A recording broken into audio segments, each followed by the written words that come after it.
Welcome to this PowerPoint presentation of Part 1 of the mandatory training component to Module 1, Practicum Training. From this presentation, students will review two guiding documents that guide the current practice of early child educators and set the operating guidelines that are mandatory to be implemented and followed for all operating childcare centers in the City of Toronto during the COVID-19 pandemic.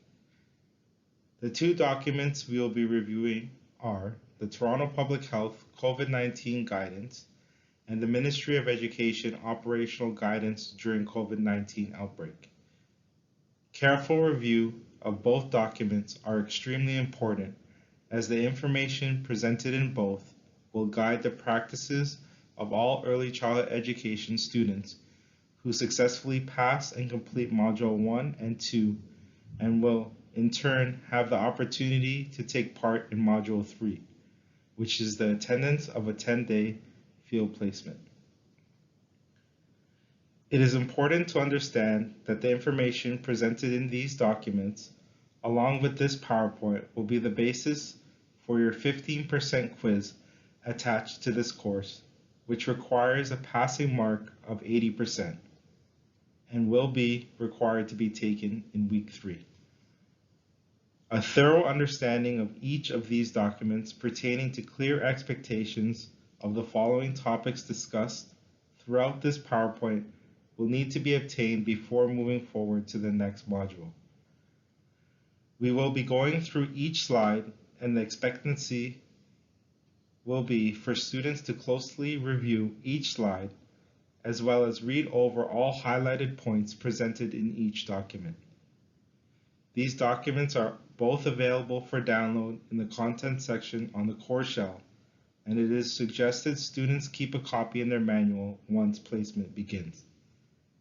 In addition, it is also important to be made aware that these documents, although they are the most current editions or versions, are rapidly changing and may be slightly altered prior to the start of your placement.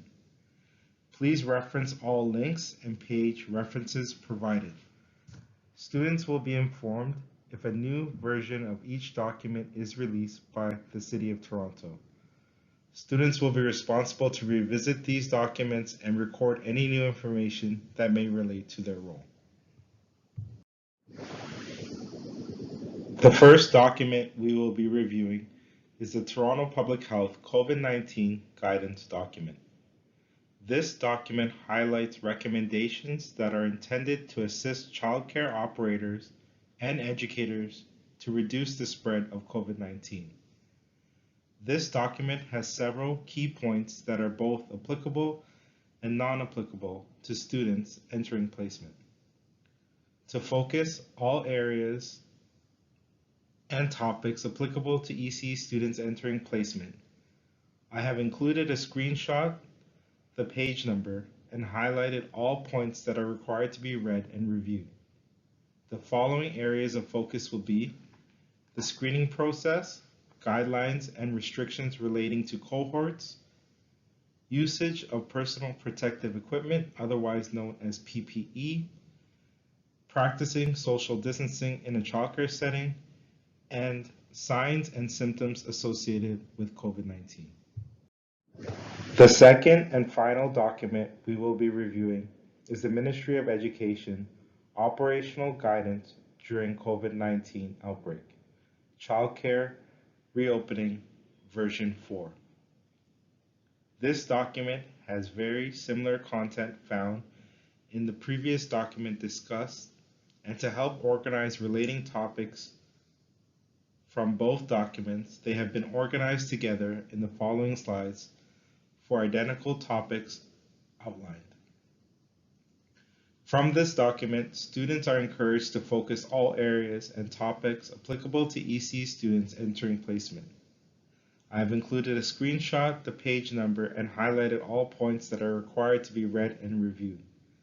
The following areas of focus will be cohort restrictions, guidance of personal protective equipment, monitoring and responding to COVID-19 symptoms, space setup, and physical distancing.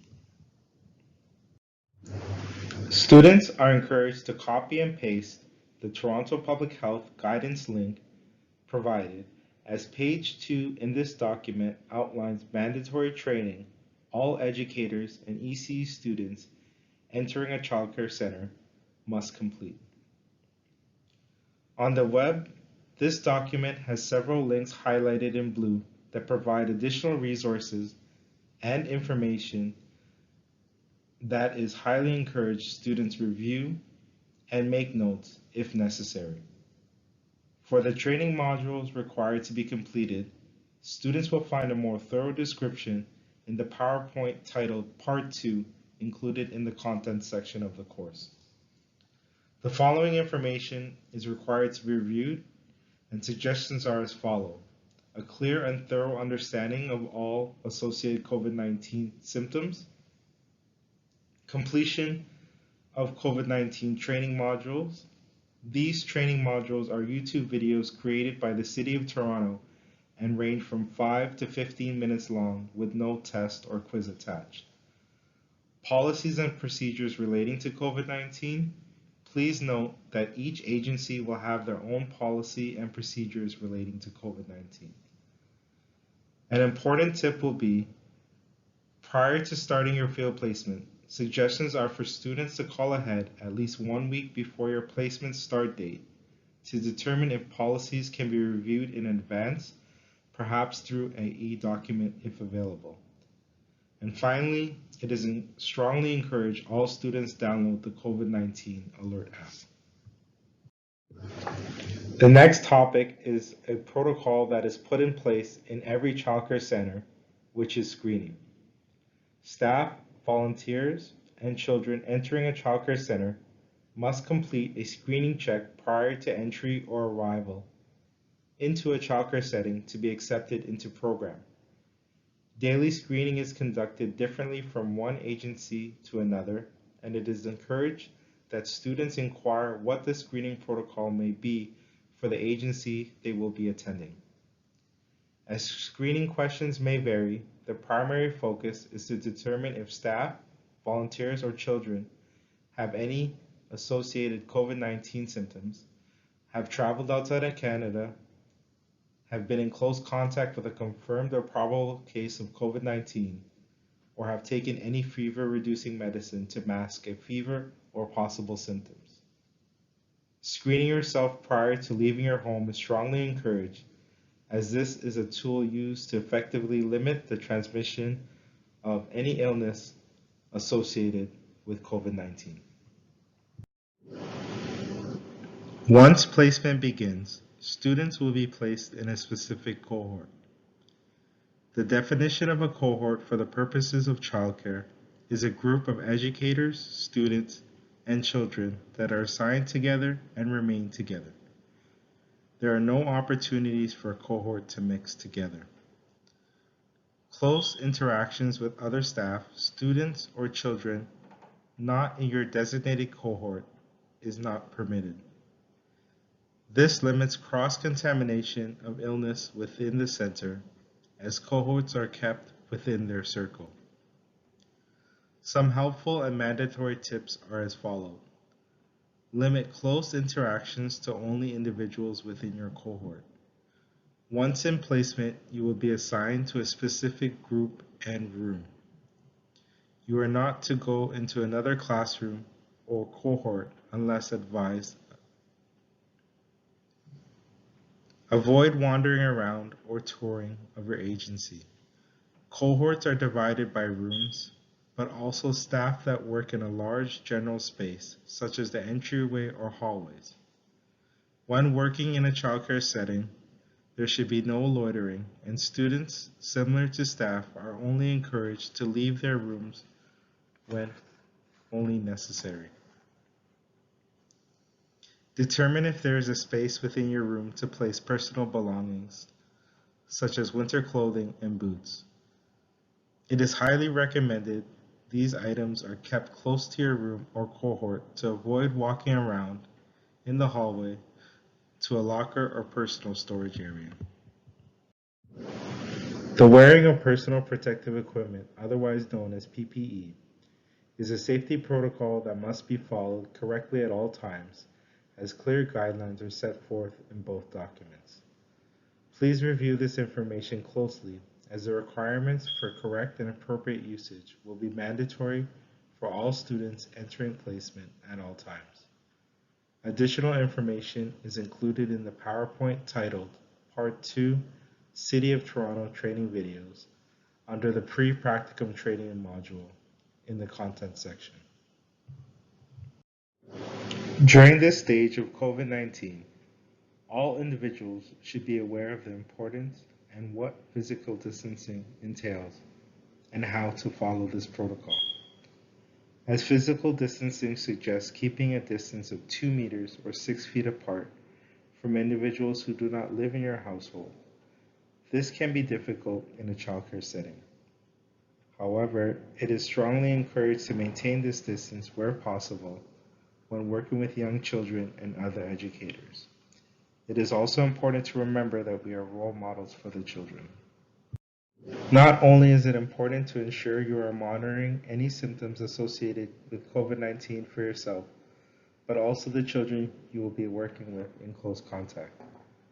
Both the Ministry of Education and the Toronto Public Health have set clear guidelines as to the necessary steps children, staff, and educators and EC students must take when being removed from a childcare setting to self-isolate. In your agency, a designated isolation area should be established for where children are directed to go if they present any signs or symptoms throughout the day.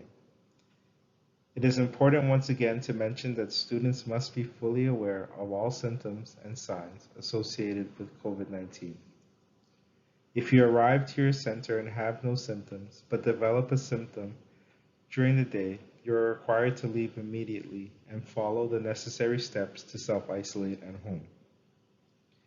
This will be the case for students regardless of the number of days attended or days remaining to complete your field placement. Even if you are 1 day away from completing your 10-day block requirement, you will need to inform your field supervisor of your need to self-isolate and wait for further direction. When entering placement, the learning environment has been altered to meet the requirements of Toronto Public Health Guiding Document. It is important for students to observe and take notes of how the learning environment is presented to children and how the functions, transitions, and routines of the day occur in this new space. Students should reflect on their knowledge gained from the ECE program in reference to indirect guidance and keep this in mind when planning or setting up experiences. Within the environment, you will notice the arrangement of materials and learning centers are designed to promote physical distancing. Be mindful of the steps or strategies already put into practice within your room to promote physical distancing and follow them to the best of your abilities. This concludes the Part 1 PowerPoint. Students are now directed to click on the PowerPoint 2 titled City of Toronto Training Videos to review additional information relating to procedures and guidelines all early childhood education students must follow when working in a childcare setting.